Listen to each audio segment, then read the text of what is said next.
the beginning of the film, did y'all peep the part where it was like written by, directed by, acted by? Hey. Right. Everything by Miss Keke Palmer, honey. Did you catch that? Of course we did. Man, you are in your big boss era. How does it feel? It feels really good. It feels like, I definitely think I put in the hours and the time in my life to get this. Feels good. Is being a part of your like big boss era, is that also kind of like, saying screw you to everyone that ever told you no before? I was gonna make it. I told you. It's definitely that feeling of every door that told you no, every opportunity that you thought you lost, every pathway that you thought was blocked. You were always going to get where you're supposed to go. And I knew that in my heart, but to be here, it's just a continuation of knowing that God always had me.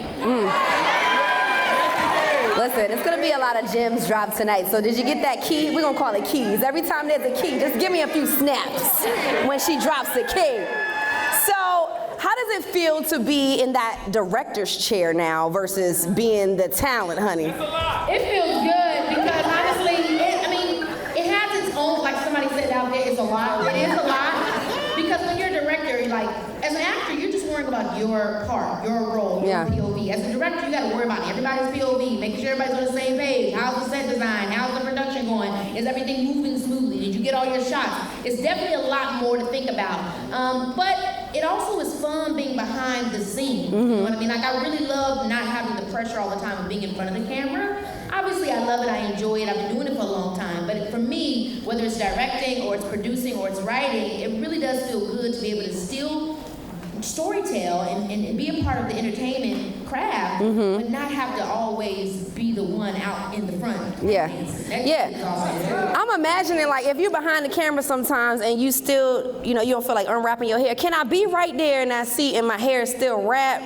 Yeah. Okay, I'm just wondering. Because as a talent, we always got to look on. Yeah, you do. As a talent, you always got to look on. That's one thing I've always loved about animation. Because in my animation sessions, child, I'm looking like somebody homeless on the street. In your pajamas. To be able to not have to worry about that stuff sometimes. So I think for me, transitioning into the behind the scenes is definitely my opportunity to be able to exercise, the side of myself that isn't always on. Yeah. Speaking of that, how do you think that, with Key TV and the film that we saw here, do you think that we truly understand how important it is for us to tell our own stories and be directing our own stories?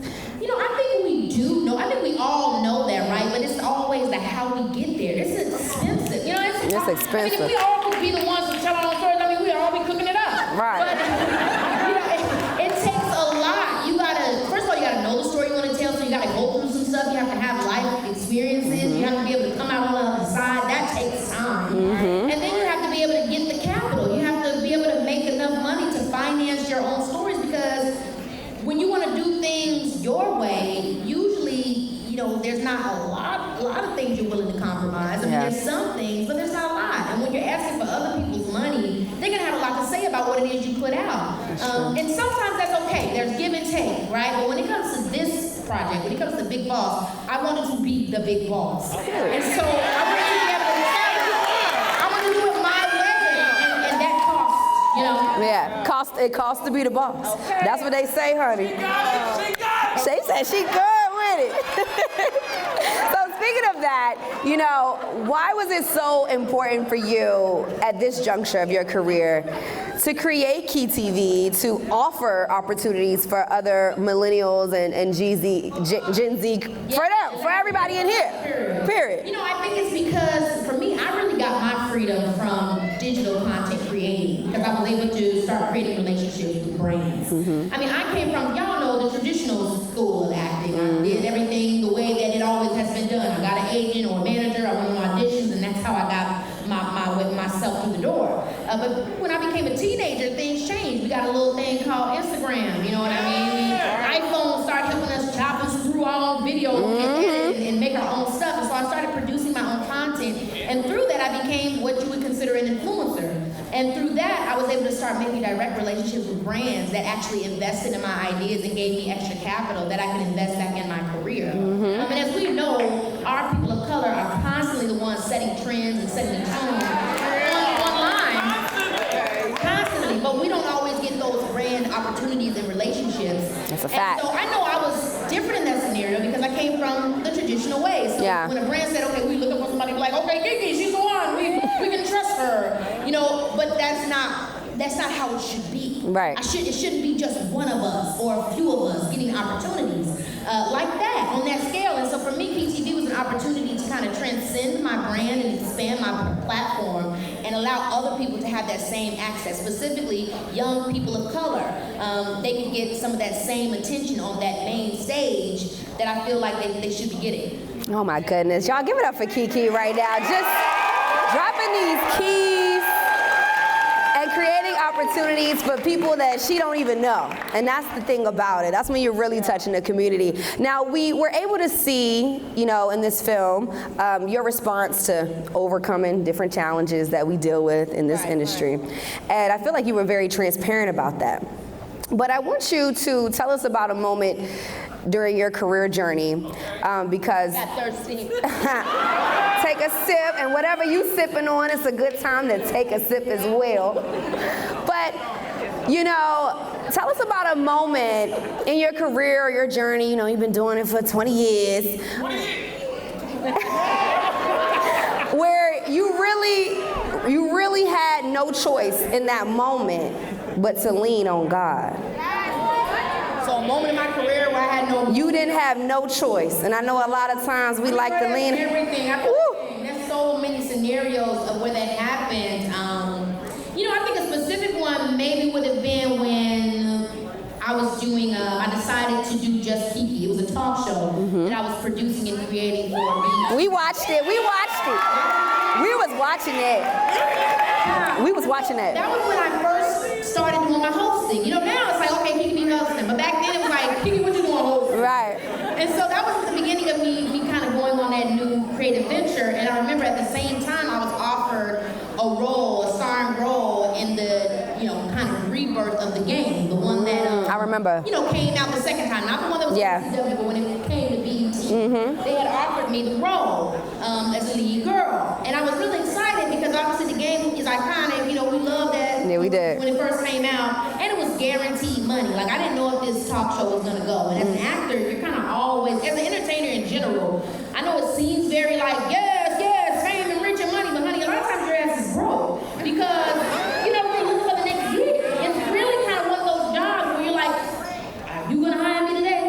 And so I didn't know what was going to happen, but it was really important to me to do the talk show. I wasn't sure if the talk show was going to get picked up. It was not guaranteed. But in my heart, I knew that hosting and doing things in that way was like, that was something I really wanted to do. So I kind of, you know, took my time and maybe too much time, and I ended up losing the opportunity for the game. And that was really bad because it actually, I had a lot of financial issues at that time.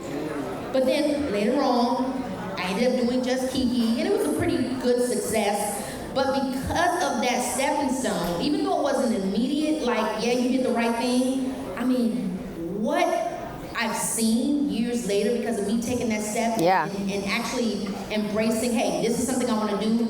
I mean, from there I did GMA to hosting the Met Gala. Yes. So, I mean, so many things came from hosting the VMAs. I mean, so many different things came from me doing that. So that was a moment where I was like, oh, did I make a mistake? Yeah. But, you know, it ended up working in my favor years later. Did y'all catch that key though? Because she said it without saying it. So you might be doing something right now and it might not be making a lot of money. You're like, why do I have to do this every day? But just trust and believe later on, it's gonna make sense later. And that's okay.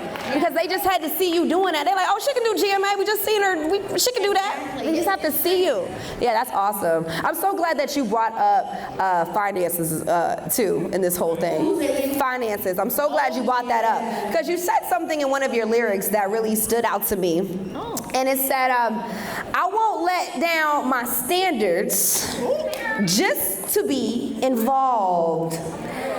That's a very powerful statement. But let's talk about you know, sometimes we might really need that gig or we might need that money right now, and you start thinking about your morals and your standards, and you're like, well, I mean, it's just one nipple. I'm just kidding. How should a big boss deal with such a dilemma? It's like, look, I got to get this money. I mean, sometimes it's not even that obvious. Like that, I think is the easier one, where it's like it's an obvious scenario where either you gonna let this person lick your feet or not. And it's up to you if you really like, well, I don't care about my feet that much.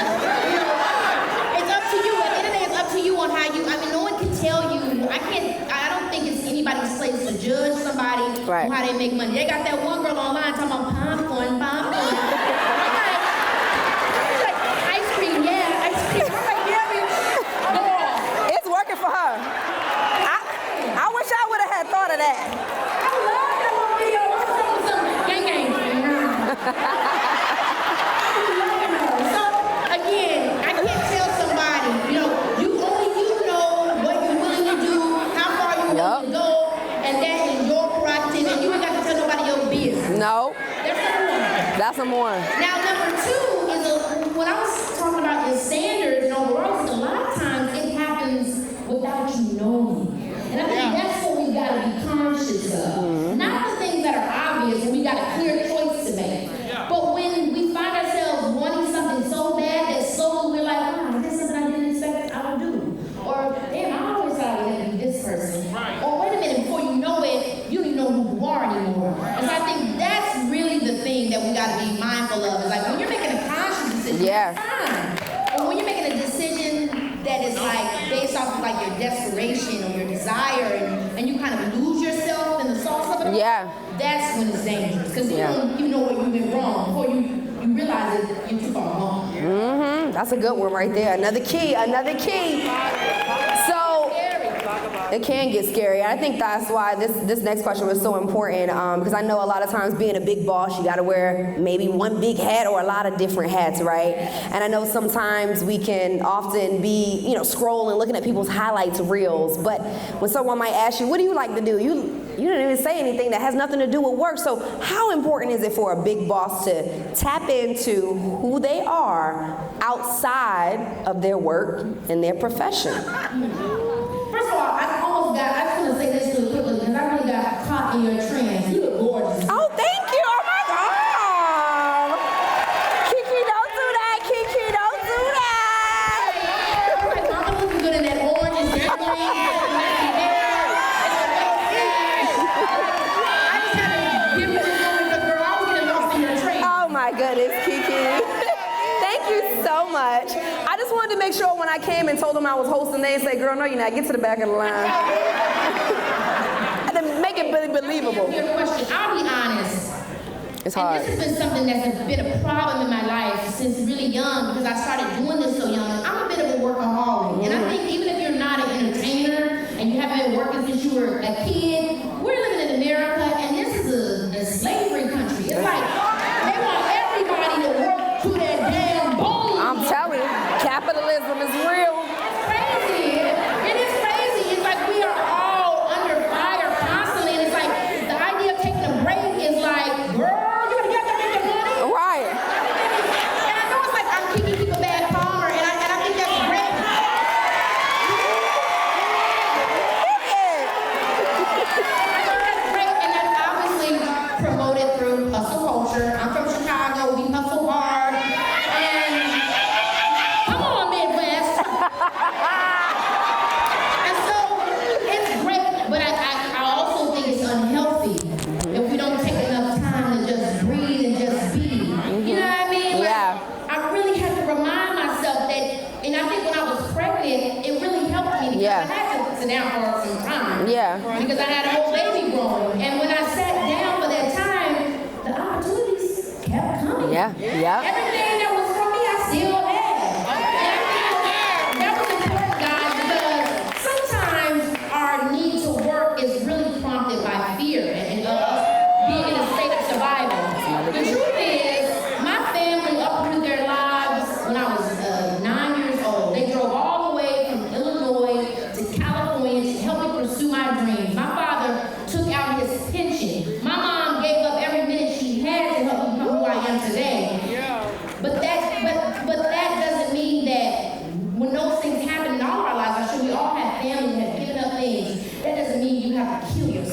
Yeah. to say thank you. Yeah. Right. Find the balance and do what you can. Do what you need to do, but know that it's okay to relax and take a break and say, yeah, I get to enjoy the fruits of my labor. Yes. Something our ancestors didn't get to do. Yep. That's a fact. Look, somebody gonna go to work and put in some PTO tomorrow. And y'all know we do that after we book the trip first. And then we gonna let y'all know we not finna be here. We going to Jamaica, so. That's very true. Now, another one of my favorite scenes in the Big Boss film is that scene with your mom. Yeah. I talked about that area with her, yeah. Yeah, she talked about focusing on the love, but we know we're human, and so sometimes it can get hard to focus on the love, and you watching everybody's highlight reels on Instagram. They all having a blast. They're all rich. They're on vacation every week, and you just at work again, and it can be hard sometimes to focus on the things, you know, that give you love. So how do you do that? How do you stay focused on the love after your mama told you that advice? It's not easy because it's like it's really like a human function, I think. You know what I mean? To kind of pay attention to the thing that's most gag worthy. Oh, you got here, you don't have tissue left? No, girl, tell me more. We kind of always lean into the gossip or the crazy thing or the negative attention, or they said this or they said that. So I think I've learned to give myself grace. And when I find myself focusing on the negative, I tell myself, okay, wait a minute, this is in your control. It's your choice what you choose to focus on. Yep. What you choose to focus on is what becomes you. And I just try my best to redirect. And it's the same thing in my personal life. When I'm around people, that every time I'm around them, I feel drained. Or I feel like, oh my God, this is not positive. I pay attention to that. And I said, okay, you know what? These probably aren't the people for me. I need to go around some people that I feel uplifted around. Yeah. People that don't always tell me. And unfortunately, sometimes that can be really close family members, friends, whatever it is. But you gotta protect your peace, because in order to get where you want to go, you have to have positivity. You have to have encouragement. And it sounds so silly or just, oh, you know, but it's true. It's true. When you are feeding yourself positive things, positive thoughts, positive reinforcement, it just changes your mindset. Yeah. And you're able to achieve the things you want to achieve. Yeah, that's absolutely right. Did you catch that, Key? She said, even family. She said, even family. That can be tough, but you stay over there and I'm gonna stay over here. All right, so speaking of your mother in that scene. Yeah. Big Boss Sharon, shout out to Big Boss Sharon. In what ways has your relationship changed with your mom since becoming a mom yourself? Oh my gosh, I really understand so much of why my mom was so just like, on my neck. You know, I know how moms are. Oh my God, yes. Like, girl, calm down. Yeah. But now that I have my own child, I'm like, yeah, I'm ready to bust heads and go forward. Like, you will do anything for that baby. No, for real. The other day with another mom, and I was like, I'll willingly go to jail and sit up in jail like this. A period. Mugshot. For my child, like, no problem. And I'll do it again. That's what it is. And so I think I really learned to have more compassion for a lot of the time. Because this is the thing, in my mind, and obviously this is true, in all children's life, we're an individual. We don't see ourselves as our parents' child. Right. We see ourselves as our own person. And so I felt very, sometimes controlled by that. Oh my gosh, my mom's doing too much. But now that I have my own kid, I know that it's like, how do you let your child be their own person, but also protect them, especially when you see a train coming and hit them? Like, that is really, I can't, I mean, my baby is little right now, so it's like, I got you, boo. But what happens when he's like, Mom? Right. Oh my And I'm goodness. like, oh, but you need me. It's gonna be hard. And so it's like, you gotta really find that balance. And I think, I mean, my mom did an amazing job. I really don't know how either of my parents did it. My mom always says my dad helped her a lot, you know what I mean, with when she got nervous and things like that. But it's like, now I'm like, sorry, Mom. But Yeah, no, really. I said the same thing to my mom. My baby boy is 3 years old now. Shout out to my son Cash with a K. And I I remember once I became a mom, I understood some things. Like growing up, I used to think my mom was always in my business. And she was like, girl, you don't have no business. And now that I'm a mother, guess what I am? All up in his business. You don't have any business. Open the door. You're free. Exactly like you. Oh, thank you. And people try to say my son don't look like me, y'all. Like, He is so cute. He looks exactly like you.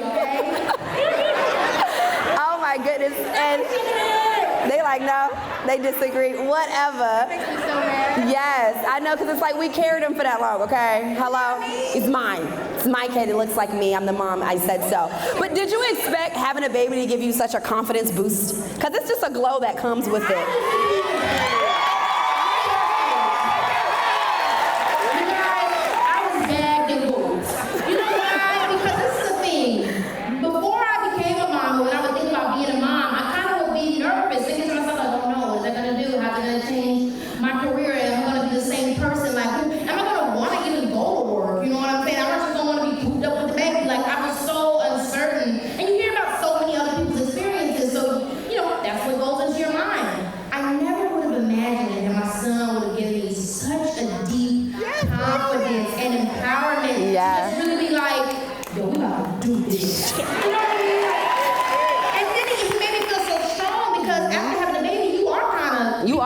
Yeah, a little bit. You know, mama is bed rag when they confuse you at, who am I? Girl. You know, it's a bit much. But with the love that I felt at home, I just said, well, we're about to make this work. Okay. And it transformed me into someone else, and now I'm like, yes, Miss Lady. You just feel unstoppable after giving life. Like, I gave life. Who are you talking to? Like, it is very much so. I gave life. It's like, who are you talking to? Like, no one can tell us anything now. And being a mom is the biggest boss you could be. Okay. First and foremost. It's so true. Yeah. It's so exceptional. I mean, for anybody that doesn't want it, your life is fabulous if that's not what you want. And if you do want it, get ready for a ride, because it is a blessing beyond blessing. Yeah. I'm glad about 12 kids. Listen, don't play with it. Don't play with it.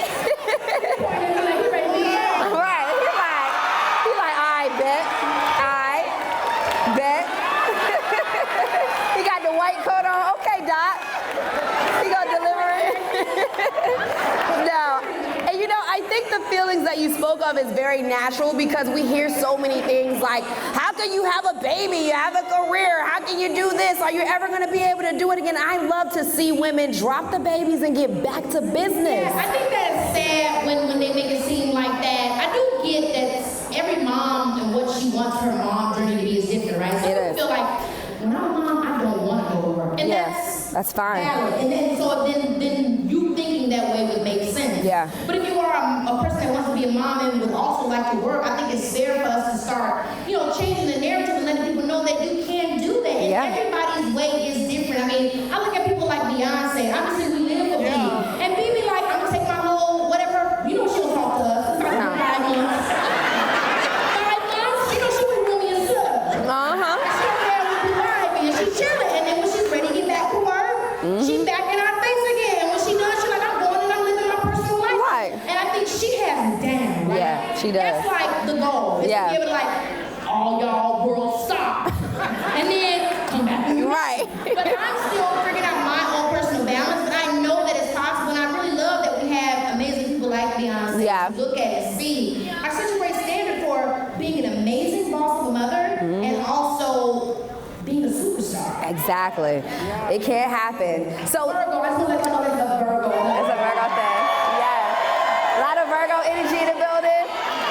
I know that's right. Virgos are perfectionists too. I'm a Sagittarius, so y'all know Beyonce's husband is a Sagittarius, okay? And we some hustlers. Terriers. Come on. Yes. So tell us, what is like your new favorite thing to do as a mom? My new favorite thing to do as a mom, oh my gosh. I live to make my baby laugh. Y'all know I'm goofy. Right. I be like, you guys know, like I'm always doing jokes, making laugh, trying to see Yeah. He loves when I get goofy with him. I mean, I will roll out on the floor and do anything to make him. No, kids will have you doing the craziest things. Like if you can see the camera in the house. And then we do a little munch. You munch on their neck. Yeah. Stuff like that. I be finding everything in his neck. I'm like, these rolls are dangerous, baby. These babies, they have Rolls, lint, old milk, all types of things. That's my favorite thing to do when I see a new baby. I'm like, let me smell their neck. And smell it when they yawn. so cute. And now he's drooling everywhere. You know? Always teething. I'm just like, there's really nothing that can get you down. Yeah. You know what I mean?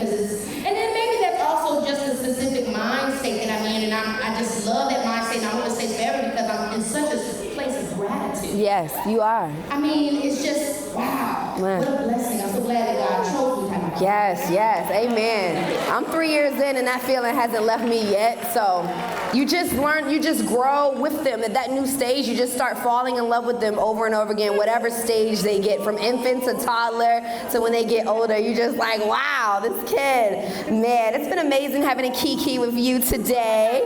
Yes, I want to say, what is your vision for Key TV in the next 5 years, and how can we support you and get involved? Well, I mean, you guys can support me by coming along for the ride, whether it's as a viewer or it's a part of wanting to be a part of the network. I mean, this is something that I really want to be a part of the network. I see us continuing to move forward, doing all types of things. You know, I would love us to have a one-stop shop where people can walk in and come and create in their cities.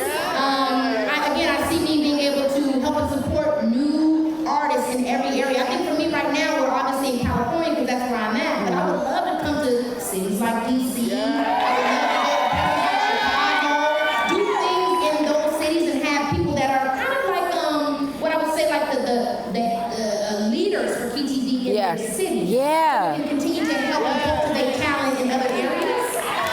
And then, like I said, bring more brand opportunities. For me, it's not necessarily, it needs to be traditional, it needs to be on a traditional network or only stay digital. I think it can go everywhere. PTV is a network in the sense where it's a network that you watch, but it's also a network in terms of the network and how we create and connect together. So I want to continue to build that out. And like I said, bring us more sponsorship so we continue to get our voice heard. Yeah. Well, y'all heard the vision. Now it's up to us to support. All right, before we get into questions from the audience, we know Miss Keke Keep It Bad Palmer is everywhere in DC. We can't wait to see you perform at Broccoli City Fest tomorrow. Y'all going to Broccoli City? My days is mixed up. I don't know what days is what. It's Saturday at Broccoli City Fest. I believe about 5:50. So just make sure you're there so y'all can see Keke do her thing on stage. All right, we're going to take a few questions for the audience. We're going to keep it short and we're going to keep it cute, or I'm going to put you on mute. You heard me? All right, so there's a microphone right here. And you have to make it to the microphone if you see the lady in the pink. We're going to do a single file line. So keep it cute. Oh, well, I'm going to put you on mute. And you know I will. Okay? We're going to do a little single file line. Now, we're going to do like 15 minutes, so we don't have a lot of time. You feeling good? Yeah. Yes, thank you for having me. Okay, so.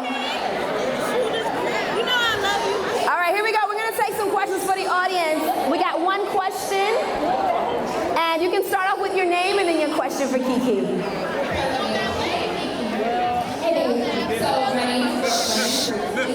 Everyone quiet down, please, for a second so we can hear the question. And I need you to speak with your big girl voice right into the microphone. Here we go.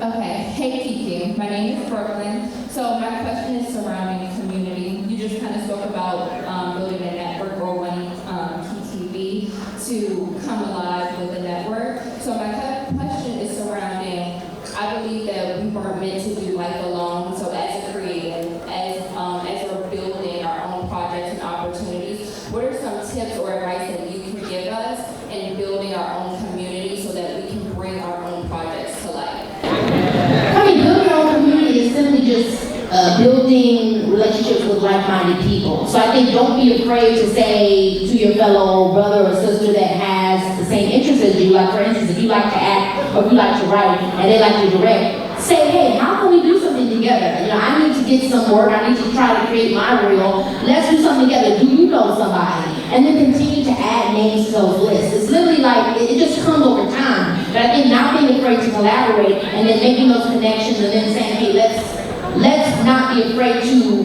create our own work for ourselves, which obviously takes a little investment from all parties. But if everybody feels like they're going to get something out of the end of it, then it's worth it. So it's really just about talking, getting the word out about what you're trying to do. Hey, this is my business. Are you into this kind of thing? How could you meet me halfway? Okay, let's collab. And then you just build your contacts from there. Yeah. All right. Thank you so much. One question each person. Thank you. Okay. Okay, Keke, I'm so grateful that you're performing at Broccoli Festival tomorrow. I cannot go, but okay, whatever. But you know what I'm upset about though with you? You don't tour. And so I want to know, when are you going to tour? I know, that's ending this year. I'm not going to play around with y'all no more with that. Thank you. So for me, Practice City is just the beginning. You know what I'm saying? After this, I'm literally putting a show together. I kid you not, and I will not disappoint y'all again. Thank you so much. All right. Hi, Keke. You look amazing. You look amazing. I'm looking for the Keke. Yes, honey. So I'm Mia, Angie Africana Sutton, and I host a podcast, Birds, Bees, and Teas. It's an adult sexuality education and storytelling podcast. And so I wanted to know how your big boss energy has impacted your sexuality as you're stepping into your career. What's the word I'm looking for? Impacted, what you just said. It's impacted me a lot because there's such an effortlessness that I didn't have before. Like before, I'm not gonna kid you now, I've always been confident, but my confidence comes from my awareness of my insecurities. And so I've always been like self-conscious, like, oh, I want to be really, really thin, or, you know, I need to be super athletic. I was really always preoccupied on the low key of my body. And then after I had a baby, it kind of freed me in a way where I just didn't care as much. And so the fact that I didn't care, it made me just have an ease and a comfortability and a love for myself in a way that I didn't have before. And it gave me a sense of freedom that I can't describe, where I'm not afraid because like, this is what I have, this is who I am, and get it together now. One question each person. I think she has a gift for you. Those sprinkles? What does it do? Let's make those. Thank you. Birds, bees, and teas. Here we go. Look at this. I thought it was some sea moss real quick. You're right. Hi, Keke, how are you? Hey, I'm Corey. nice to meet you. Very nice to meet you. My question is for you, as a professional who's grown up, we as Black people in this generation see you as one of the people who have not only succeeded in the things that you've chosen to do, but excelled in those things. So it is important for us as people going into a generation where we are not only accepted, but professionally dominant. How do you see the change from like you've set your goals, right? Like X, Y, and Z, these are the things I want to accomplish, and then you've done them. What's after that? How do you Lifting up your brothers and your sisters. That's so the after? And I mean, obviously you do have to establish yourself because how can you help anybody else if you don't establish yourself? So there's nothing wrong with staying focused on the prize. Right, those goals, these goals. However, when you feel like you're getting somewhere, you've got some traction, we got to work together, y'all. I know we're like, I work together, but not always. You know the things, the conversation, well, honestly, so-and-so can't hit me up like that, so I'm gonna work on them. Okay, but in order for so-and-so to ever hook you up like that, somebody's gotta hook him up. Right. So it's like, we gotta, I mean, I know guys, sometimes it's like, okay, this has been around for 100 years, and this has only been around for 10 years, but Black businesses have only been able to, what, in the last 50 years, we've really only And then they were destroyed. And everything, so we can't have this, sometimes I feel like we have this criticism sometimes with what each other are trying to do without having the compassion to understand that we're new business or we've just been able to own stuff. And that burnout is crazy. Yeah, so it's like, I think we gotta support each other. That don't mean like the stuff that you don't like. Find something that you do like from somebody that's like you and support and collab. And even if you see somebody who's like, this was a good idea, but then already go there, well then be their damn creative director. They down for it.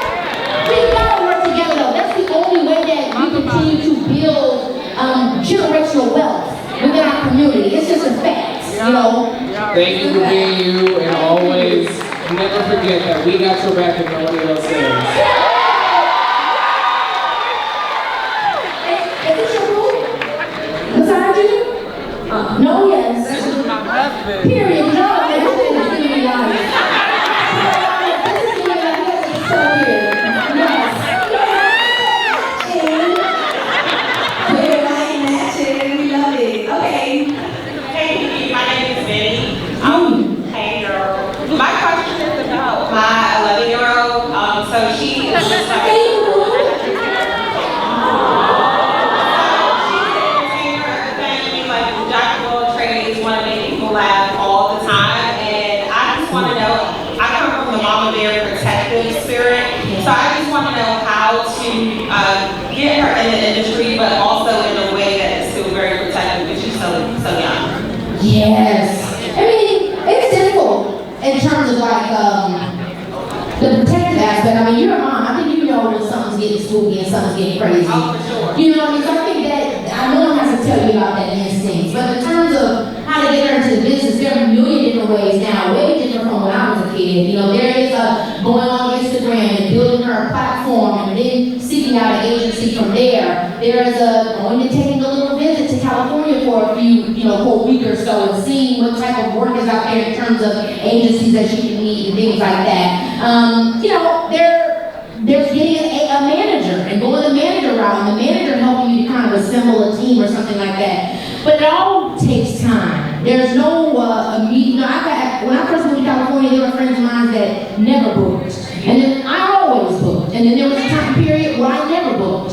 So I think if anything, if you're gonna go down that road with your child, it should be about their love for entertainment and the arts. And it shouldn't be subjugated to just like popularity or fame. It should be about the art. So if there's theater in the neighborhood, let's do theater, mama. Or if there's, a little class that she can take, let's do this class, let's work on the craft. Find ways for her to be engaged with it that aren't always about her getting the part or getting the thing or being the star. Because my mom raised me to look at entertainment and look at acting as a sport. So I see it no different than LeBron James sees basketball. So I think it's important that when we talk about a career that is so directly, the success is correlated with popularity, that we bring it back to a place of grounding where it's like, this is a hobby, this is an art, this is a craft, this is something you're into, and do it from that view. Yeah. Very nice. And good luck to Mama. Yes. Love you. We had a question directed. Are we hearing me yet? Hi, Keke. I hope you can hear me. But Absolutely. I wanted to thank you as a woman with a chronic illness for coming out with your PCOS diagnosis. So as a black woman with a disability, will KTV include our voices so black women with disabilities and chronic illnesses no longer feel like they have to hide? Oh my gosh, yes. I'll be honest, we haven't had we just did a genre film. What I mean by that is a horror film starring a blind man. And that I think is probably one of our first things or Chelsea's that we did or Noria's with somebody with a disability. But to that point, yes, and again, I can speak on something like PCOS, but when it comes to something else, another deeper chronic illness, I would want somebody that has a direct POV of that, a writer that can speak to that, or a director that can speak to that. And so for me, it's not just about in front of the camera, because yes, it is, but also behind the scenes, because I want to make sure that whoever's going to tell that story is somebody that has a valid POV. You know what I mean?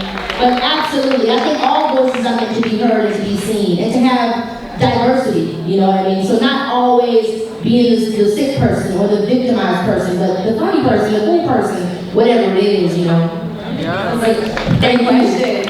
Great question. Okay, your turn. Hi, Keke. My name is Kaya. Hey. Really quickly, I wanted to congratulate you on being nominated for an Emmy today.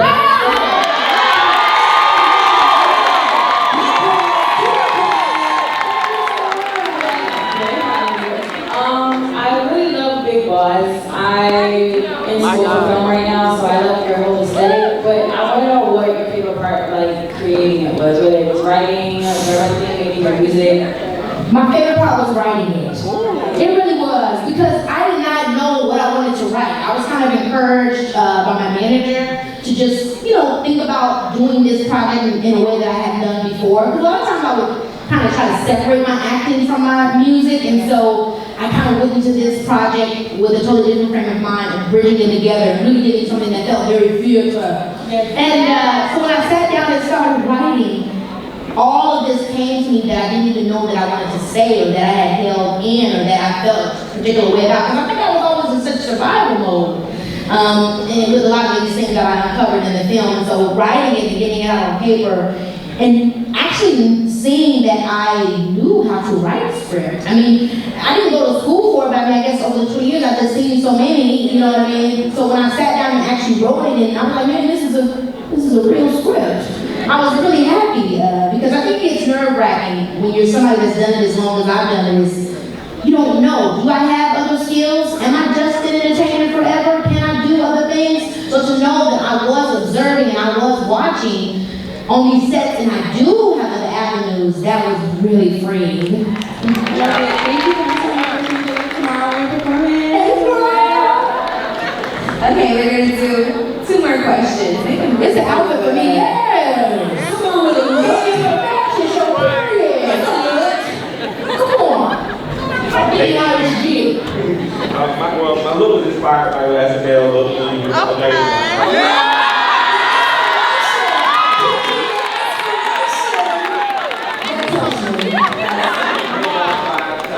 And you very much aided. Are you a fashion designer? Yeah, I did this myself.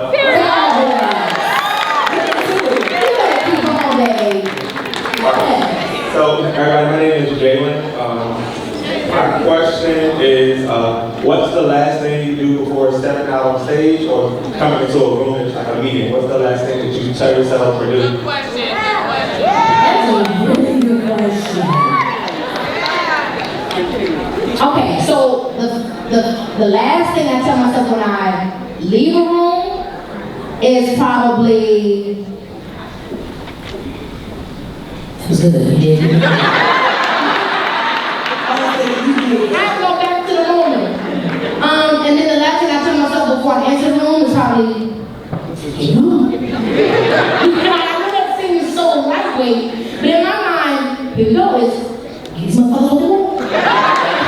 And when I say, you did good, it's like, and that's all you can do, Miss Thomas. Yes. That's such a good question. All right, no more or one more? One more.